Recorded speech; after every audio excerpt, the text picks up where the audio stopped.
Douglas McKinnon was in the White House staff for Presidents Ronald Reagan and George H.W. Bush. Douglas McKinnon, welcome to the Dennis Prager Show. Dennis, thanks so much for having me on. I really appreciate it. Where are you locked up?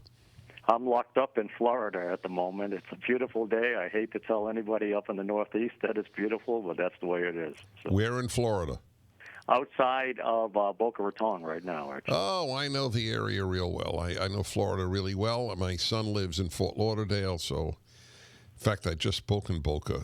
You know, there was a time when you could give a speech and people would sit next to each other. Do you remember that? I do, indeed. And you can still do that, Dennis, if you're a liberal speaker. You just can't do it sometimes if you're a conservative speaker or if you're locked down under a COVID-19 crisis. So. Yes, okay. So your thesis in today's piece, is it off the Hill? Is it on the Hill? Yeah.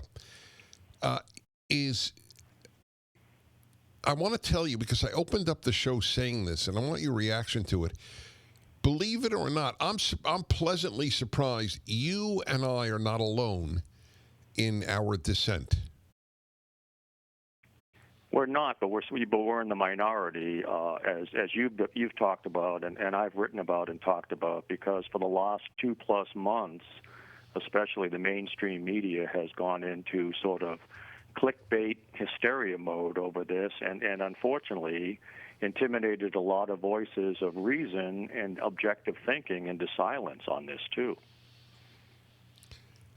I wrote last week, and I always tell people who come on the show, have no hesitation whatsoever about the differing with me. Okay, so having said that, I wrote that with the obvious note that there are always exceptions. There's a left-right divide on this like there is on everything else. Do you find that? I do find it. I find it in my own family, amazingly enough, Dennis, and with friends, and it sort of goes down to the same divide with regard to President Trump. And just to state some facts here, again, with regard to the media, the conduct, with regard to the experts that you've been talking about over the last number of weeks, as you remember, during the swine flu pandemic of 2009, 2010, much of the media was telling us there's not much to see here and just keep moving along, where they buried a lot of the stories.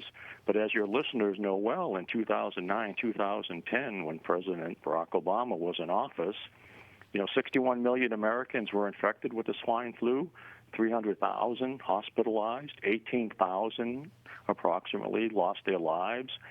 And so the question is, for Dr. Fauci or anybody else, were those lives less important then? Were mistakes made then? Were mistakes made now? Why did the media bury the story or not think it was much of a story then? Why is it more of a story now? And to your point, unfortunately, partisan politics is playing a role in some of this. When you say your family, you're referring to the left-right divide? I am indeed, yes. So those in your family on the left, are they preoccupied with the virus or with President Trump's incapacity to deal with it? Well, I think unfortunately they're sort of more thinking about and more consumed with the fact, at least initially, and I think a lot of people were initially, on the left, were consumed with the fact that this might be, after Russia didn't work, collusion didn't work, a lot of things didn't work, that this might be the final domino that could topple President Trump and make sure he doesn't get reelected.